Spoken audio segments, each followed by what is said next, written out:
हालांकि बाबा बागेश्वर खुद कंफ्यूज हैं। मोदी जी और योगी जी जैसे लोग, योगी जी ने तो मंचों से कहा है कि हिंदू राष्ट्र था, हिंदू राष्ट्र है और हिंदू राष्ट्र रहेगा। कितना सुंदर शब्द है, जब था और है और रहेगा तो मामला ही ख़त्म है। तो शोएब जामई के इस बयान से ऐसा हमको लगता है कि शोएब जामई किसी के हाथों के खिलौने बने हुए हैं।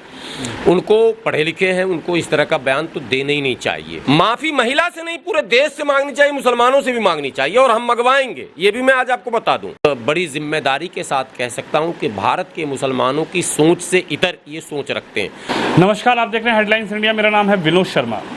इस वक्त एक बयान पूरी सुर्खियों में है जो कि शोएब जामई ने दिया है। उनका ये कहना है कि अखंड भारत अगर बनेगा तो अखंड भारत में 25 करोड़ पाकिस्तानी मुस्लिम, 25 करोड़ बांग्लादेशी और 25 करोड़ हिंदुस्तानी मुस्लिम मिलकर 75 करोड़ होंगे और 75 करोड़ जब हो जाएंगे तो देश का प्रधानमंत्री बदल देंगे। मेरे साथ गुलाम सरवर साहब हैं, सीधी बातचीत करेंगे।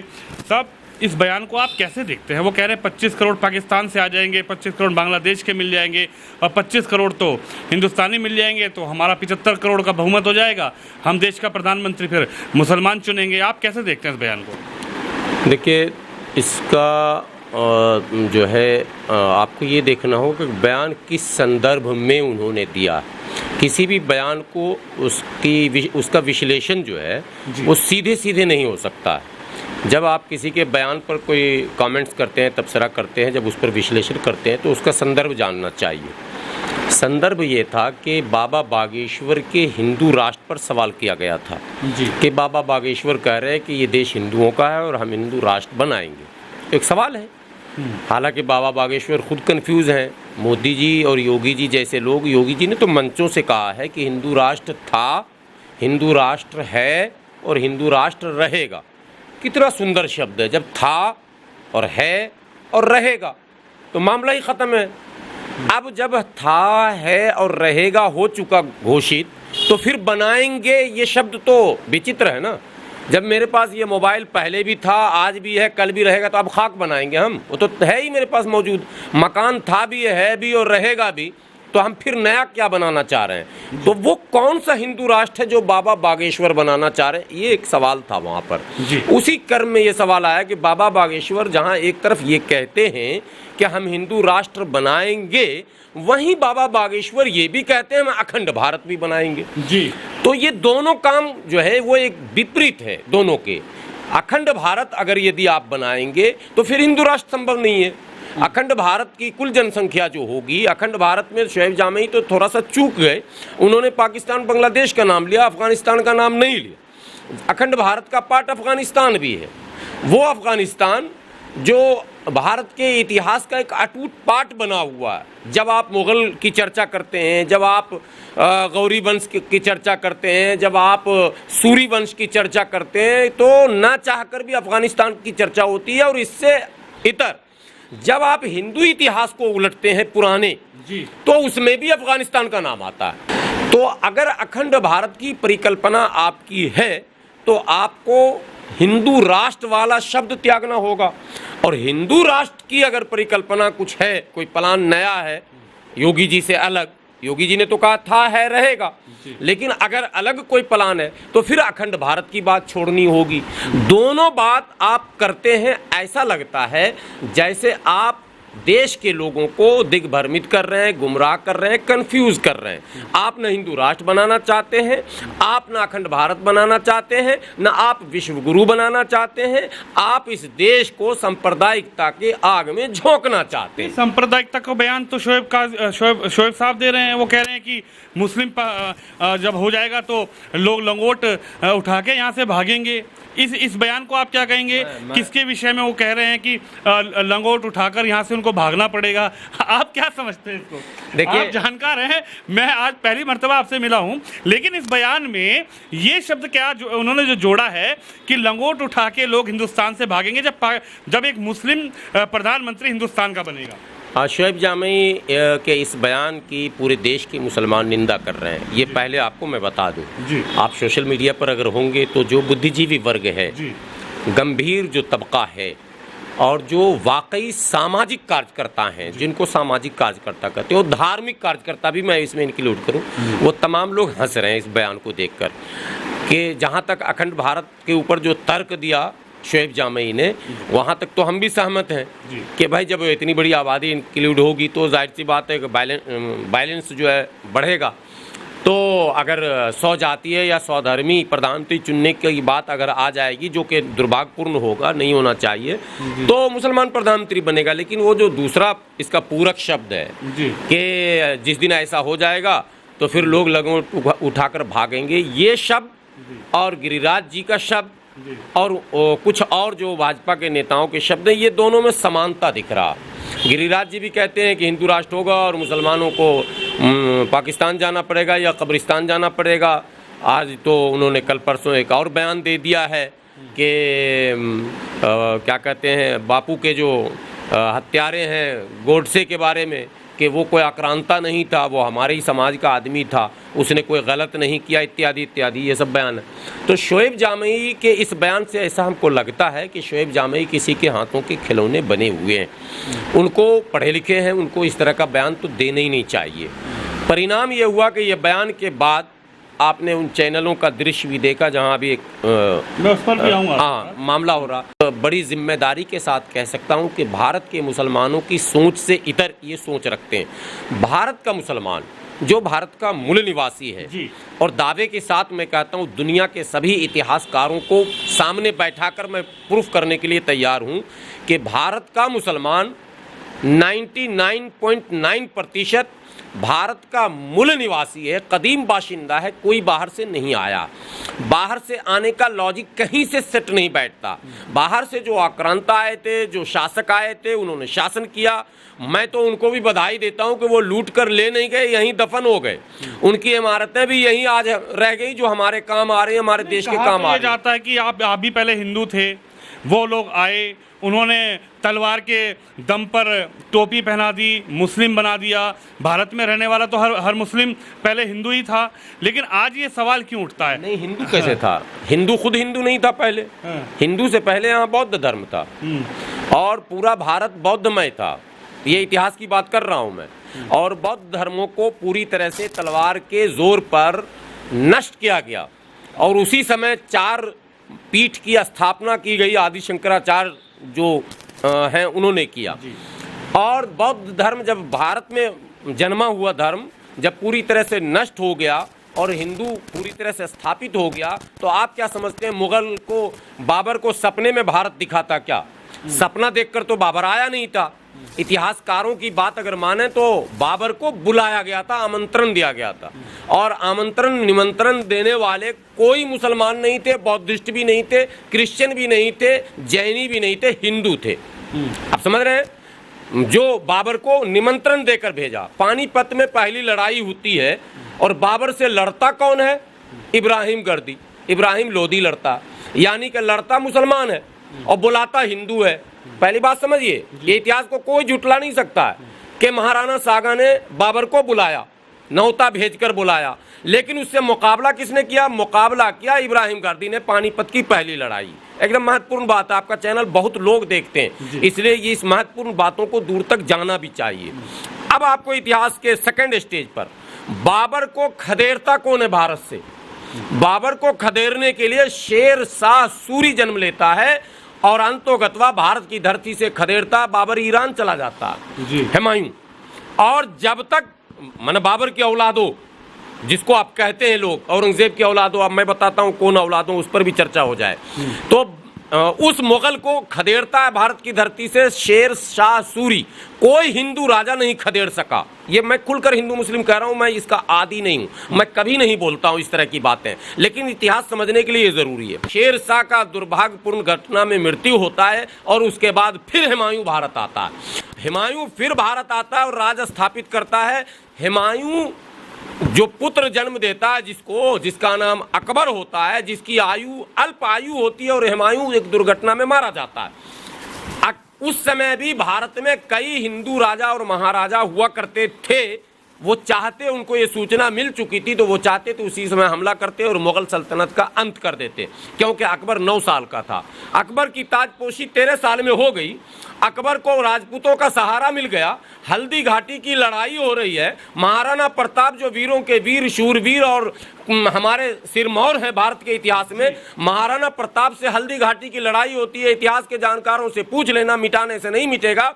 उसमें अकबर नहीं लड़ रहा महाराणा प्रताप से, उसमें राजा मान सिंह लड़ रहे हैं महाराणा प्रताप से, अकबर की तरफ से। और महाराणा प्रताप की तरफ से सेनापति है हाकिम खान सूरी। कहां जा रहा है ये देश? इतिहास को ऐसे मिटाइएगा। महाराणा प्रताप के सेनापति है हाकिम खान सूरी। आप महाराणा प्रताप के जन्मदिन मनाते हो और हाकिम खान सूरी का नहीं मनाते हो। नाइंसाफी आप कर रहे हो, हिंदू मुस्लिम आप कर रहे हो। आपको हाकिम खान सूरी का भी जन्मदिन मनाना चाहिए था। हम तो ना अकबर का मनाते हैं और ना मान सिंह का मनाते हैं। एक बात समझिए, अब राजपूतों ने शादी ब्याह भी कर लिया मुगलों से, और राजपूतों ने ही नहीं किया। मैं आपको दावे के साथ कह रहा हूं, इतिहास देख लें, बाबर से लेकर बहादुर शाह जफर तक प्रशासनिक संबंध, पारिवारिक संबंध और आर्थिक संबंध, सारे संबंध राजपूताना के और ब्राह्मणों के हैं। तमाम वो जो नवरत्न हैं, जरा नवरत्न का नाम बताइए, उसमें मुसलमान कितने हैं? और मैं एक बात कहता हूं कि भारत का मूल निवासी मुसलमान अंसारी, मंसूरी, रायन, हलालखोर, चमेला, जोजा, नट, बक्को, डफाली, तेली, धोबी, नाई, जितनी बिरादरियां हैं, एक भी उनकी पत्नी या रिश्तेदारी बता दो मुगलों से। तो रिश्तेदारी आपने की, औलाद हम कैसे हो गए? औलाद भी फिर आप ही होंगे। भले बिल्कुल मैं कड़वा बोल रहा हूँ, इतिहास का आईना है ये। रिश्तेदारी आपने कर ली, बचा लिया आपने अपने ही राजपूत महाराजा पर हमला कर दिया, आपने अकबर का साथ दे दिया। आपने औरंगजेब के सेना में कौन कौन थे? आप शिवाजी को वीर कह रहे हैं। शिवाजी को पकड़कर औरंगजेब के किला आगरा तक लाने वाला कौन था? पता है कि नहीं पता लोगों को?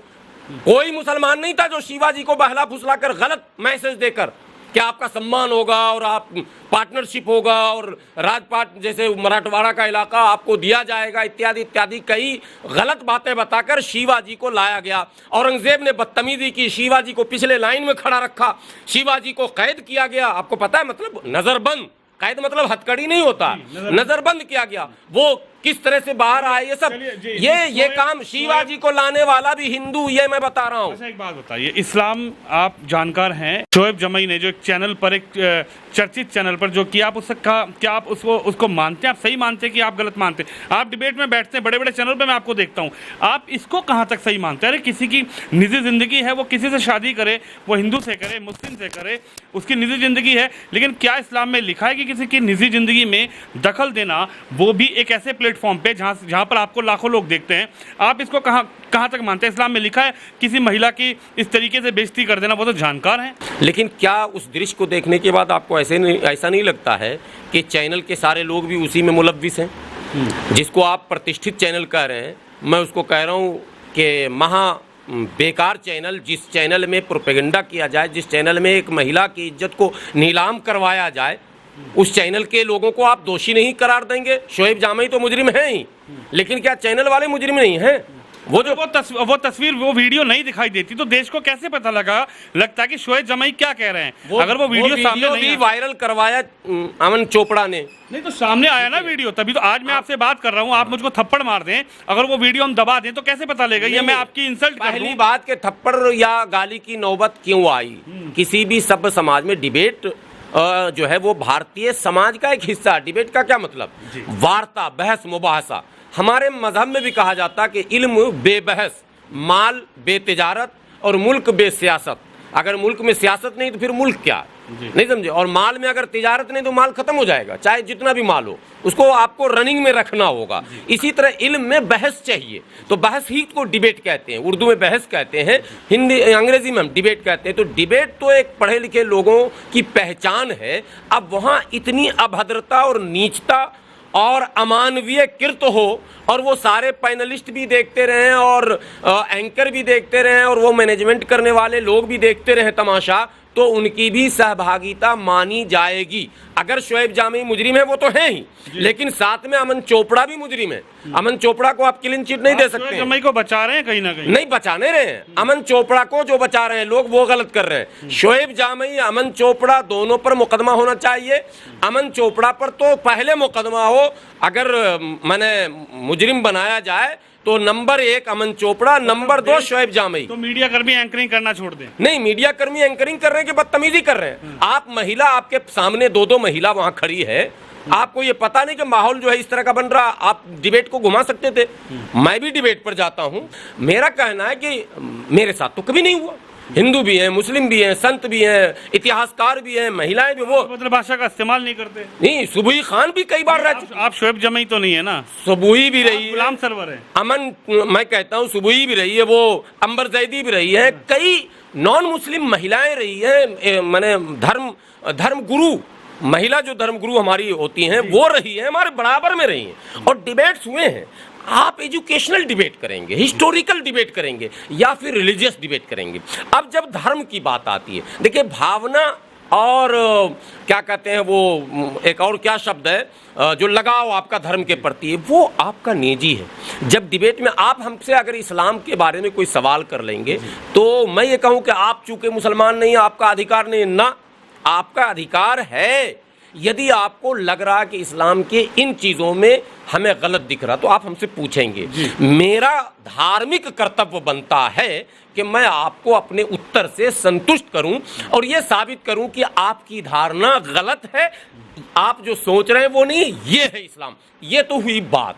और मैं अगर आपको गाली दे दूं, अरे तूने इस्लाम के बारे में ये क्यों पूछा, अरे भाई नहीं पूछेगा तो कैसे समझ में आएगा। हमें अगर लग रहा आपके धर्म में कोई कमी है, मैं हिंदू धर्म की बात कर लूं, विनोद जी आपके धर्म में हमको कमी लग रही, मैं सवाल करूंगा तो आपका धार्मिक कर्तव्य है कि आप जवाब दें। वैसे ही जैसे पॉलिटिकल डिबेट में भाजपा पर हम आरोप लगा रहे हैं या कांग्रेस पर आरोप लगा रहे हैं, कांग्रेस वाला कहे नहीं तुम मेरी पार्टी में नहीं हो, तुम बोल नहीं सकते हो। भाई जो पार्टी में नहीं है वही तो सवाल पूछेगा, जो हमारे धर्म में नहीं है वही तो हमसे सवाल पूछेगा। हमारा काम है जवाब देना। जवाब इस्लाम में कहा गया अहसन तरीके से, उदउ इला सबील रब्बिका बिल हिकमत वल मौइज़तिल हसना। शोएब जामी साहब नहीं पढ़ पाए, मुझे बड़ा आश्चर्य है। कुरान हमारा आदेश करता है कि कभी जब लोग तुमसे कोई सवाल करें या तुम इस्लाम की बात रख रहे हो तो तुम बड़े हिकमत, मनोवैज्ञानिक अंदाज और बड़े ही नर्म, ठीक है, अंदाज में उसका जवाब दो, उत्तर दो। तो यदि धार्मिक बहस में हम उतावला और उत्तेजना में आकर किसी महिला तो एक संवेदनशील शब्द, मैं कहता हूँ किसी पुरुष को भी अगर आपने अपमानित कर दिया, उनको कोई ऐसे शब्द कह दिए जो हिट कर गया, तो वो असंवैधानिक अपनी जगह पर अलग है, वो भारतीय संविधान तो निमटेगा ही, वो अधार्मिक भी है। आप मानते हैं कि शोएब जामी का आखिरी सवाल यह, क्योंकि आपके पास भी वक्त नहीं है, आप मानते हैं कि शोएब जामी को इस पूरे प्रकरण पर माफ़ी मांगनी चाहिए एक महिला से? माफ़ी महिला से नहीं, पूरे देश से मांगनी चाहिए, मुसलमानों से भी मांगनी चाहिए, और हम मंगवाएंगे, ये भी मैं आज आपको बता दूं। और उसमें शोएब जामी साहब को हम लोगों ने बुलाया है। ठीक है, गलती हुई है आपसे, आप उसको तस्लीम करें, कबूल करें और गलती माने और एक नज़ीर पेश करें, और आने वाले लोगों को भी जो डिबेट्स में जाते हैं वो सुसज्जित शब्दों का प्रयोग करें, संयमित रहें।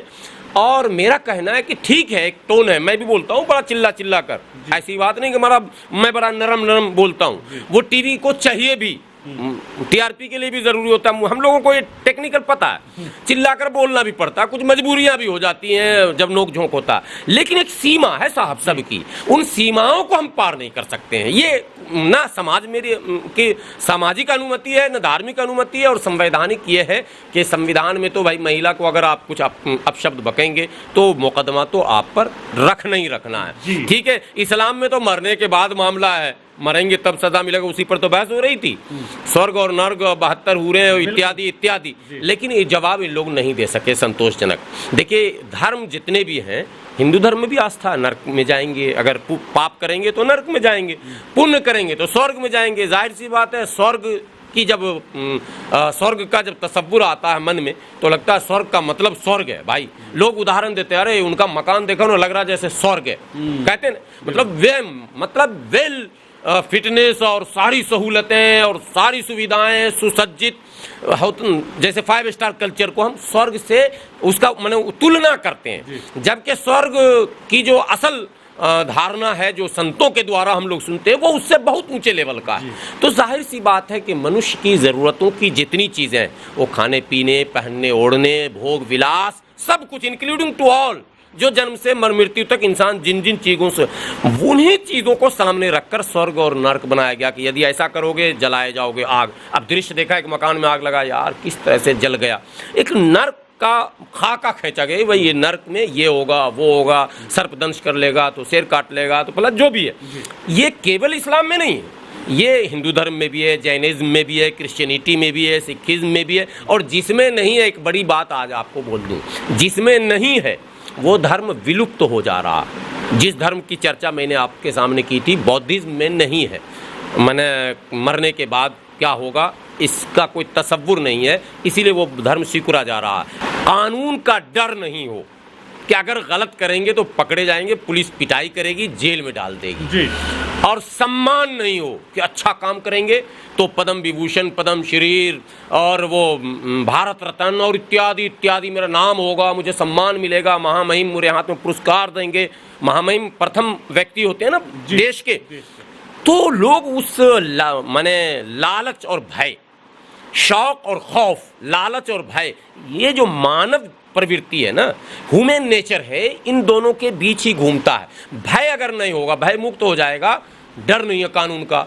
खड़े अभी पुलिस स्टेशन सामने, डर रहा ना लोग, और ना डरे तो किसी को लूट ले, किसी की इज्जत लूट ले, किसी की दौलत लूट ले, किसी को मार दे, किसी को कुछ कर दे, लेकिन नहीं, सबको डर है बेटा, अगर ऐसा करोगे तो तुम्हारी पिटाई ठुकाई हो जाएगी। एक बात ये, और शौक, भाई अगर अच्छा करेंगे तो हम डॉक्टर, इंजीनियर, प्रोफेसर, हम बड़े पद पर, हमको जो है पदोन्नति हमारी होगी, हमें सम्मान दिया जाएगा। तो लोग उस चाह में देश के लिए, समाज के लिए, मानवता के लिए अच्छे काम करते हैं।